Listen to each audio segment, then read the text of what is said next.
karibu katika kipindi cha Kioo cha Mwanamke ambapo tunachambua, tunaangazia mafanikio na maisha ya mwanamke katika jamii zetu.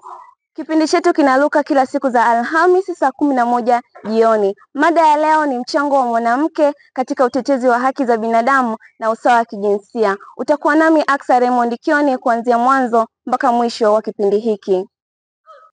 Karibu mtazamaji wa SAUT TV. Kama nilivyowaambia hapo awali, leo tupo na kioo wetu. Habari yako? Salama. Habari? Salama. Za kwako? Ni nzuri. Kwa faida ya mtazamaji, ningependa ujitambulishe na uambie wewe ni nani. Kwa majina ninaitwa Pendo Mrida Mshota, ni mwanafunzi wa Chuo Kikuu cha Mtakatifu Agostino, ninasomea shahada ya sheria mwaka wa 3, lakini pia ni mwanzilishi na mkurugenzi wa taasisi ya Pendo Mrida Foundation na ni naibu kamishna mstaafu wa Kamisheni ya Jinsia, Ustawi wa Jamii na Maendeleo ya Wanawake, Taasisi ya Elimu ya Juu Tanzania, TAHLIS. Umesema kwamba ni mwanzilishi wa Pendo Mrida Foundation. Ningependa kujua, ningependa kuambia watazamaji kwamba taasisi yako au foundation yako inajihusisha na vitu gani? Pendo Mrida Foundation inajihusisha na mambo mawili. Kwanza ni utetezi wa masuala ya usawa wa kijinsia, lakini pia ni elimu bora kwa wote, ambayo kwa Kiingereza tunasema mission yetu ni advocating gender equality and quality education, ili kuwapa watu nafasi ya kushrive. Kabla tujaenda mbali, pia ningependa kujua haki za binadamu ni kitu gani, watu waelewe. Haki za binadamu ni haki za msingi ambazo kila mtu anazaliwa nazo bila kujali udini, rangi ya mtu, jamii, hali yake ya kiuchumi au maoni ya kisiasa pia. Ni jambo gani lilikufanya mpaka ukaanza haya masuala ya utetezi wa haki za binadamu? Mimi nafikiri ni hisia na mwamko ambao ninao ndani. Huwa ninakuwa na mtazamo tofauti kidogo. Ninaamini hasa katika jamii ambayo kila mtu ni sawa. Lakini pia lazima tujue kwamba utetezi wa haki za binadamu na masuala ya usawa wa kijinsia ni jukumu letu sisi sote. Na ukitazama kwamba sisi ni vijana na ndio tunategemewa na jamii katika kuleta mabadiliko. Kwa hiyo niliona na nilitazama kwamba ni wakati wangu sahihi, kwa sababu usawa wa kijinsia haijali umri wala hadhi ya mtu. Kwa nafikiri ni wakati wangu sahihi wa kuanza. Najua kwamba mabadiliko yanaweza yakawa ni kidogo, lakini nitakapomaliza yatakuwa ni makubwa zaidi. Kwa nafikiri haihitaji umri au wakati sahihi. Nafikiri wakati sahihi ni sasa. Ndio.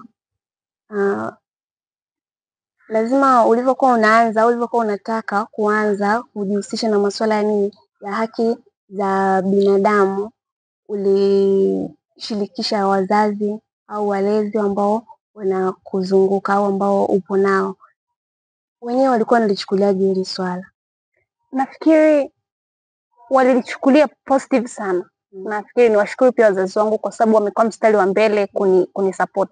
Mwanzo nilianza peke yangu bila kuwashirikisha wao, lakini walipotazama na kuona kwamba ninafanya kitu kizuri, wananisupport kwa sababu wao pia ni wadau hasa wa masuala ya jinsia na haki za binadamu. Kwa wananisupport vizuri na wananipokea vizuri. Ikawa ni simple kwangu kuendelea na mission yangu.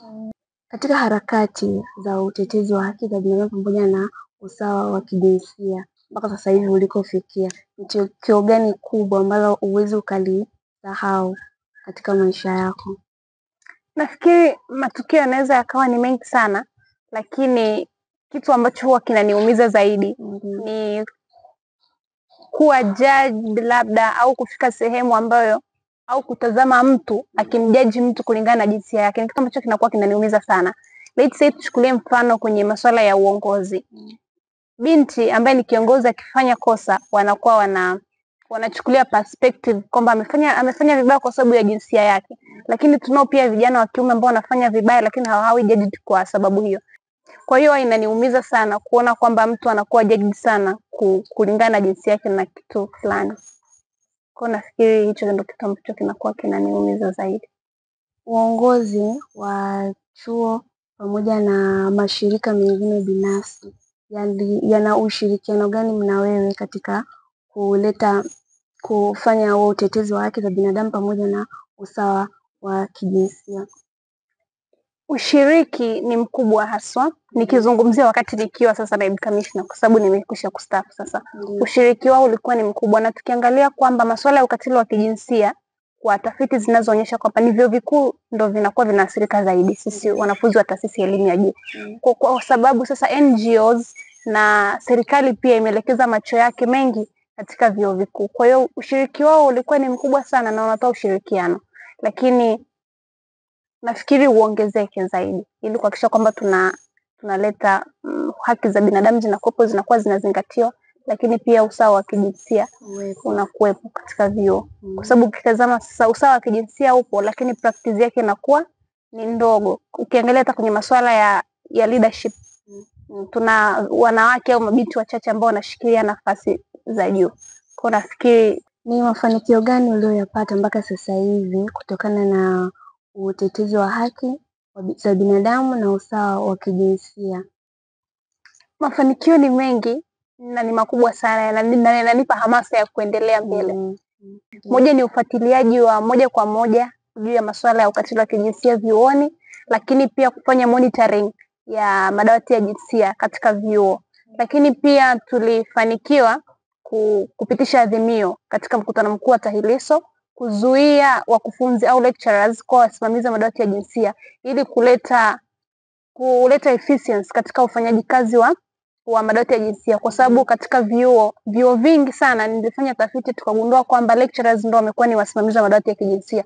Kwa hiyo hapa inawapa uoga wanafunzi kufikisha changamoto zao, na yamkini kwamba changamoto zao hazitatuliwi vizuri. Kwenye jambo lolote ambalo binadamu analifanya lazima kuwe na changamoto mbalimbali anazozipitia.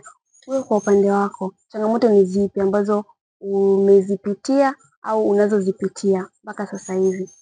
Changamoto kubwa nahisi ni uelewa. Jamii bado haina uelewa sana kwenye masuala ya haki za binadamu labda na usawa wa kijinsia. Maana tukizungumzia usawa wa kijinsia ni moja ya haki ya binadamu.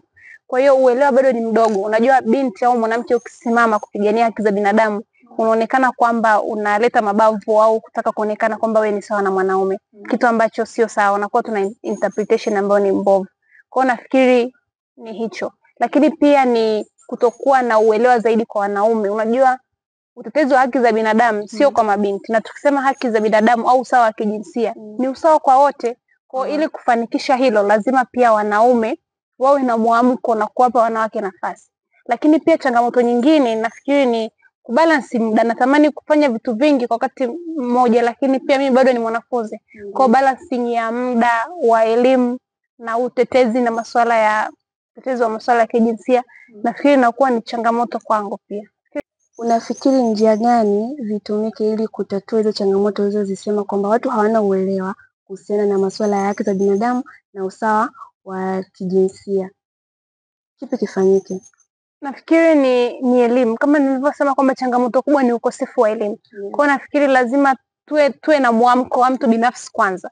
Maana unajua ukipewa elimu hujawa na utayari, haiwezi kusaidia. Kwa hiyo nafikiri vijana tuwe na mwamko zaidi kuhusiana na masuala ya kijinsia na haki za binadamu, lakini elimu pia zitolewe seminars na platform mbalimbali hasa katika vyuo ili kuhakikisha kwamba masuala ya usawa wa kijinsia na haki za binadamu zinazingatiwa.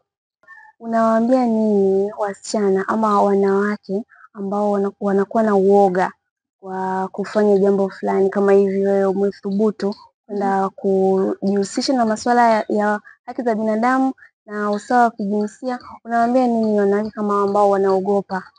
Nafikiri waondoe uoga na wawe na uthubutu. Unajua katika karne tuliopo sasa hivi wanawake hatuhitaji kuwezesha tena ili kuweza.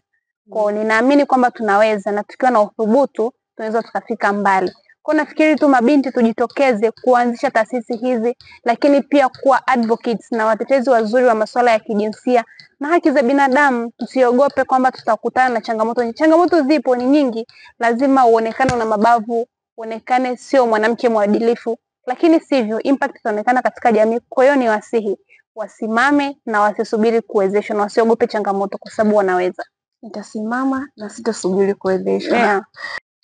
Na nipende kukushukuru kwa kuwa nasi kuanzia mwanzo mpaka mwisho wa kipindi chetu. Natumaini mtazamaji umejifunza na umeelewa kuhusiana na masuala ya haki za binadamu na usawa wa kijinsia. Kwa niaba ya timu nzima ya Kioo cha Mwanamke, mimi ni Aksa Raymond Kioni. Uwe na utazamaji mzuri wa vipindi vinavyofuata katika SAUT TV. Pia usiache kutufuatilia katika mitandao ya kijamii TikTok, Instagram, Facebook na YouTube kama SAUT TV TZ. Na siku zote tunasema hivi, kioo cha mwanamke jitazame. Tunaangazia mafanikio ya mwanamke katika jamii zetu. Bye.